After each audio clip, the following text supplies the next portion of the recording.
Jacques Spaul was an aspiring filmmaker making short films on YouTube until one fateful day, he...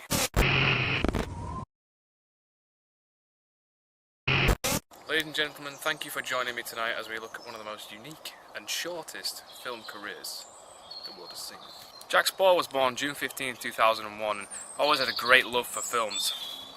He never really thought about making one and never really thought that it would come to fruition.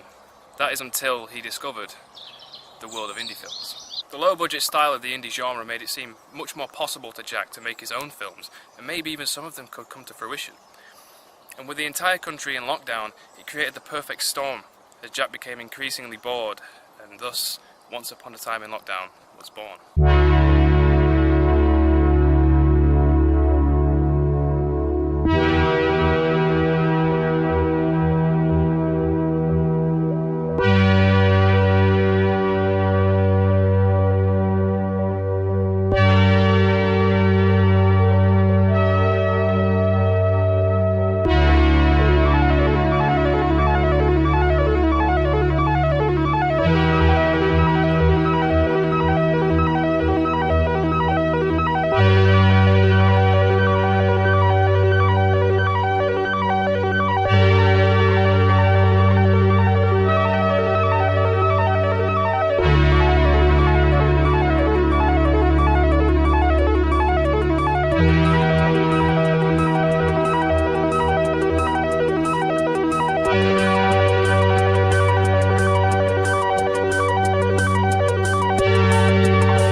I remember when I first watched Lockdown, this mad mix up of stories and jokes that only Jack could come up with. My ex once asked me to piss in her ass.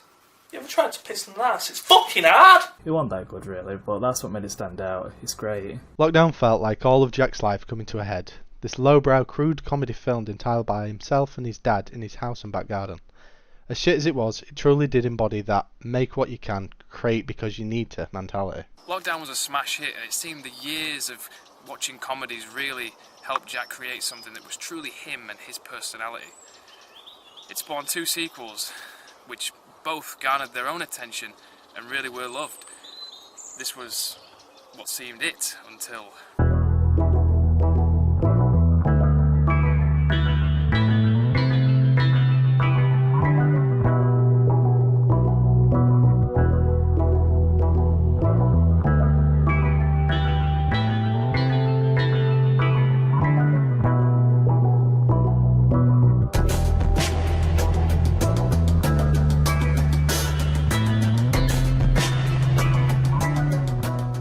Lockdown was a huge gamble for Jack.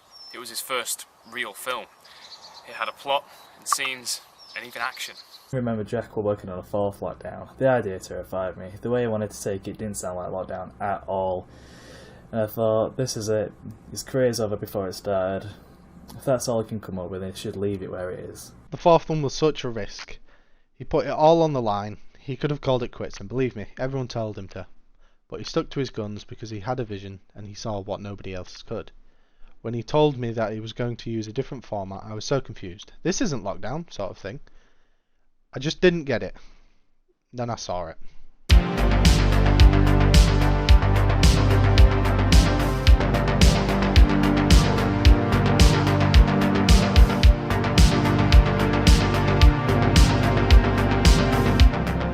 Lockdown 4 became a huge sensation.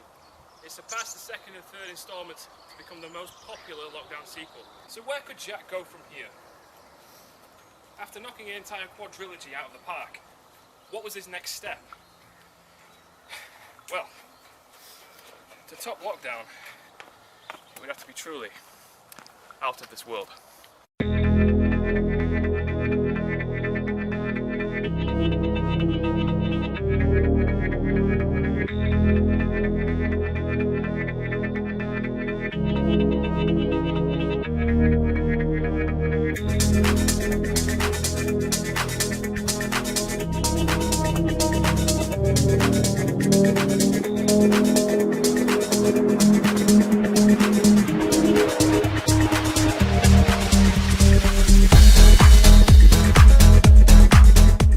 Dimensions was a cheesy, tongue-in-cheek kind of fantasy series based on one of the characters of Lockdown. Once again, Jack knew that he didn't have the budget to make it a big blockbuster film, so really leaned into the cheesy side of it. When he told me about Dimensions, I remember thinking that things just seemed to be getting worse after the first 3 Lockdown films. It felt like it were going to be such a step down. But then I saw it.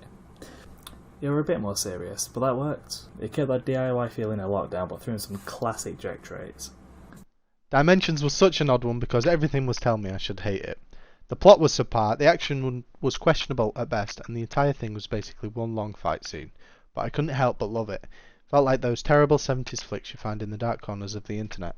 Jack did toy with the idea of maybe a spin-off, a sequel, or maybe even a Lockdown prequel, but ultimately decided that it had told its tale and decided to move on. But that's the thing about Jack. He didn't want to be known as the Lockdown guy.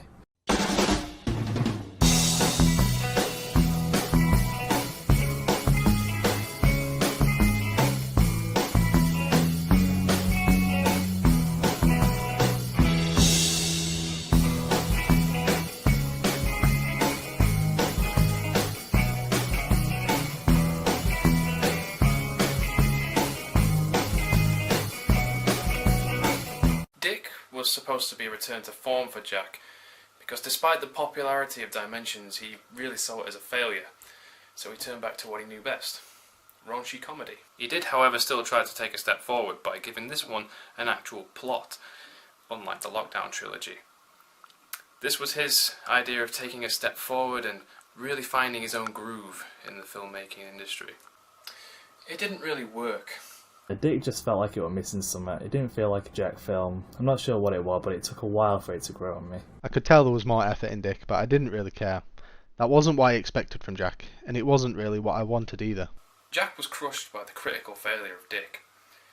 Unlike his other films, he really thought this one was good, which made him question everything. Did he really know what was good? How could he make something good if he didn't know what good was, or what it meant? People hated what he loved, and loved what he hated. He had to make a decision. He could either keep his fan base, or his integrity. Nobody could guess what happened next.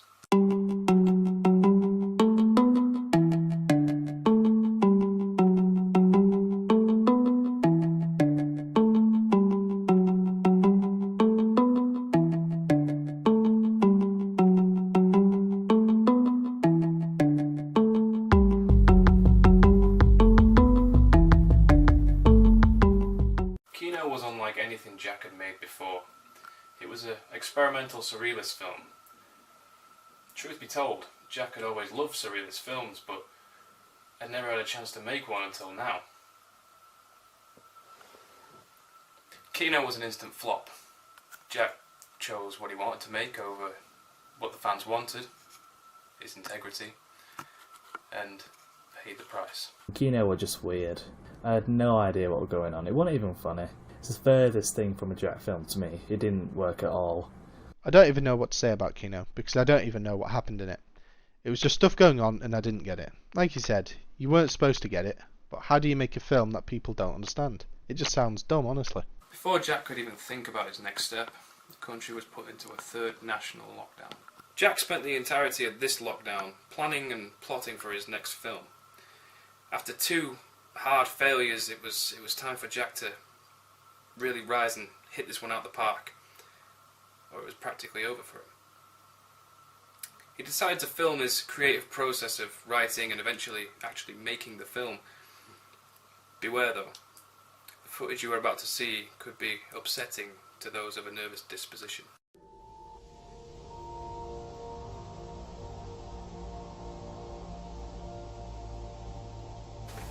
So,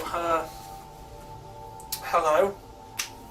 Welcome to this little behind the scenes of me coming up with my next film after you so kindly critiqued Tino and Dick, because obviously they were terrible. You know, how dare I try and make something a little bit more serious? How dare I? I'm just a lockdown guy.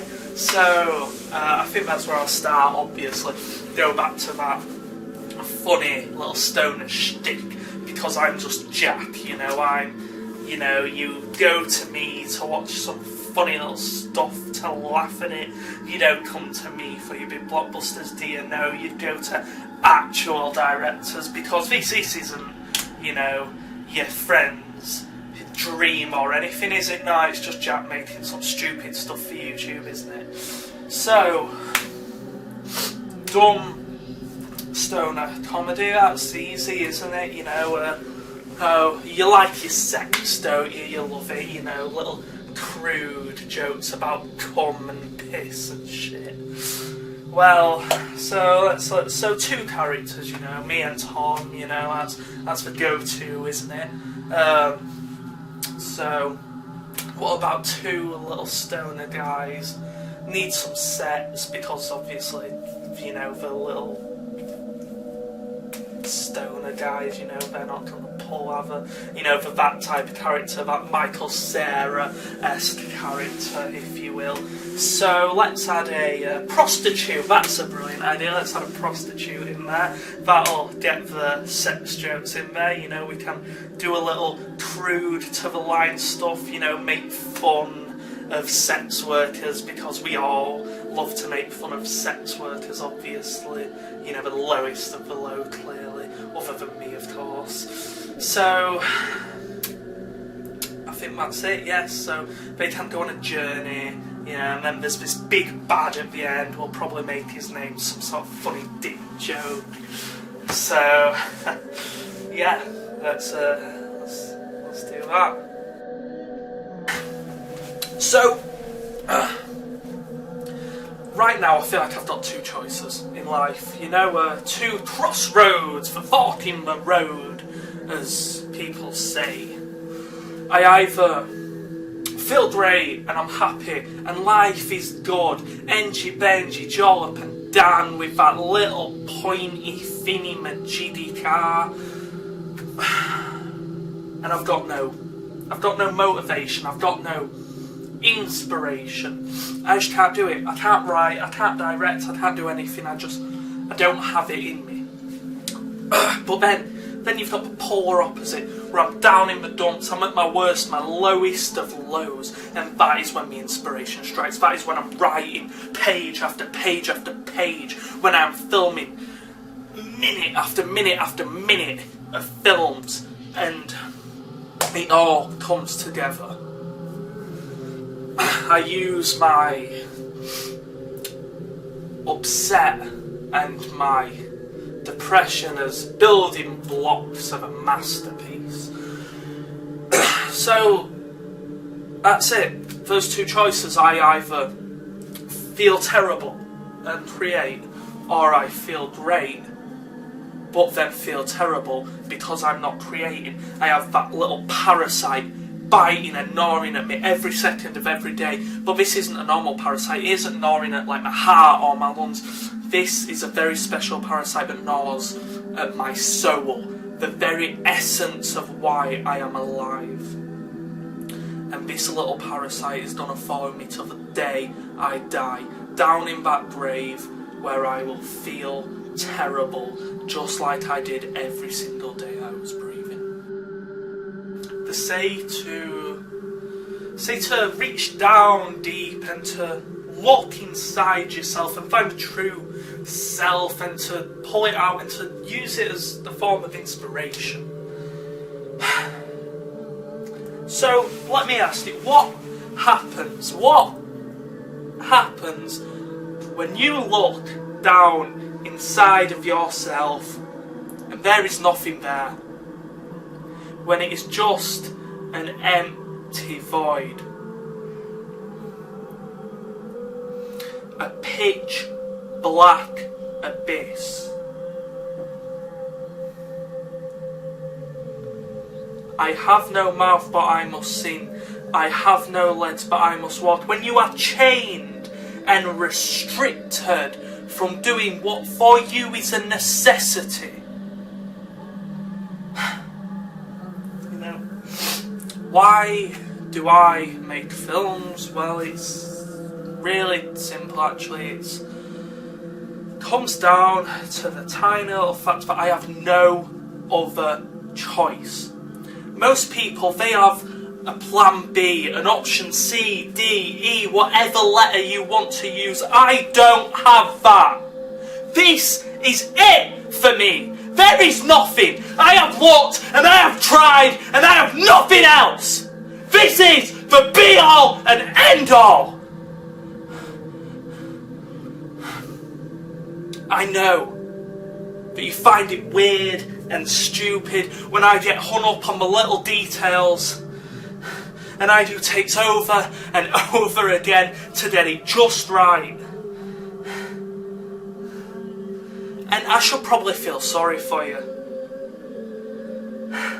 but honestly I envy you, because those who have never loved have never felt heartbreak. Those who have never felt that true fiery passion and desire, they don't know the feeling of that fleeting dream getting further and further away, and that slow, horrible realisation that it is just that, a dream.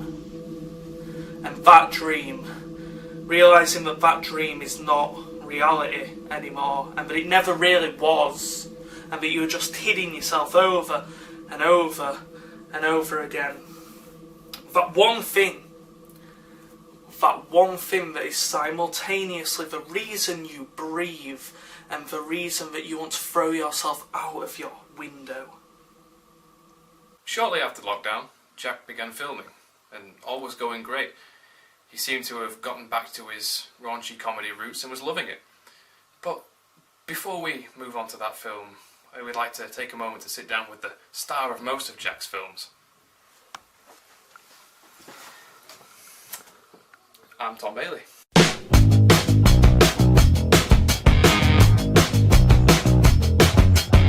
Tom, has said she wanted to see this one.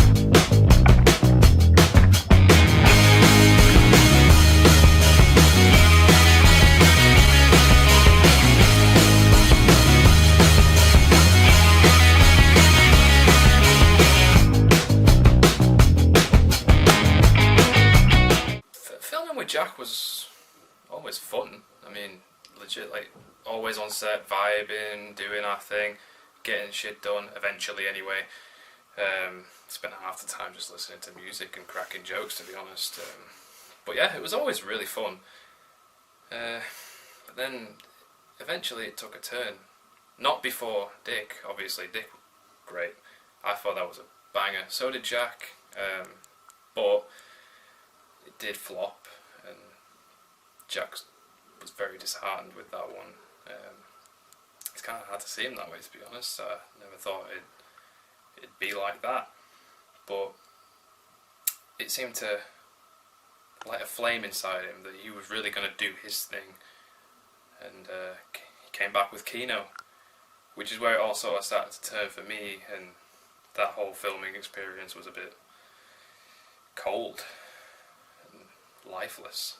Jokes were gone, the fun was gone, and we just sort of got in, got out, did it.